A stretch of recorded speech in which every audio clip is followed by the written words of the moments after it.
Update. My parents demanded that I change the date of my wedding because of a trip to Australia with my golden brother and his family. I told them yes, but now they're crying because I got married without them 5 days ago. Part 2. My brother had planned a vacation and wanted to take the whole family with him, so they couldn't postpone it. My brother had already taken time off, and my parents expected me to delay my wedding. They thought I would prioritize waiting for them over holding my actual wedding. Instead of declining the trip, they told me they were really excited and looking forward to spending time with their grandchildren. They expected me to understand. I wanted to argue with them, but instead, I simply smiled and said, "It's fine, I'll wait." They were confused and didn't even realize I wasn't being sincere. They seemed satisfied with my response, so they left.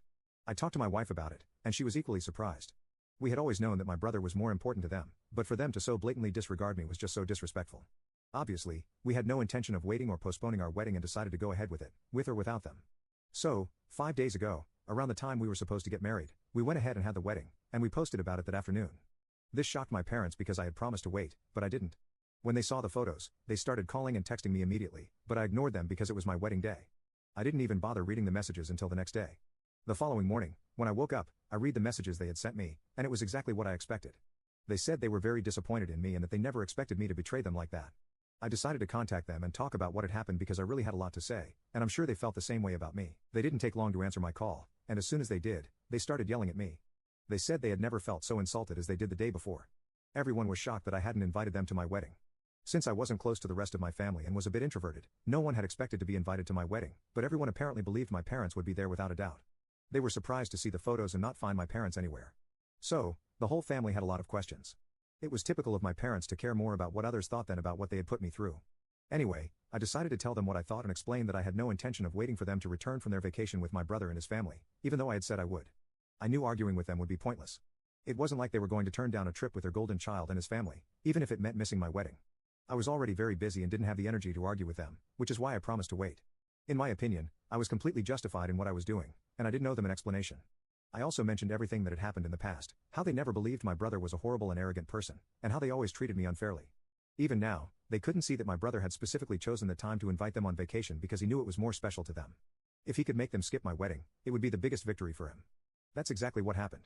My parents had once again shown me that my brother was more important to them than I was.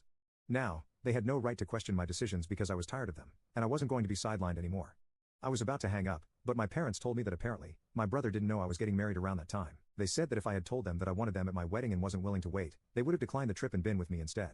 However, instead of being transparent with them, I chose to play mind games, and now I was acting like a victim in the situation. I didn't expect that reaction from them, so I decided to talk to them a bit more. They told me that apparently, they hadn't even told my brother I was getting married.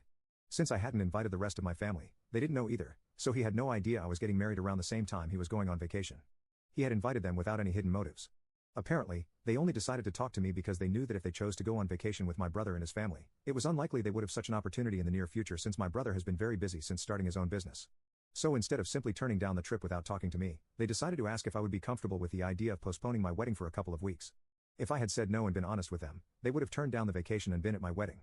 As for what had happened in the past, they told me they were willing to accept that maybe they had been wrong for never acknowledging that my brother might have been horrible to me and that I might have been telling the truth. However, they said I never helped the situation because I always tried to create problems, seek attention in the most drastic ways, and be a nuisance in the family. So they couldn't fully blame themselves for not believing me when I tried to make it seem like my brother was always attacking me. When they put it that way, I couldn't help but think that maybe they were right. You can click on share and more to see if there is a part 3.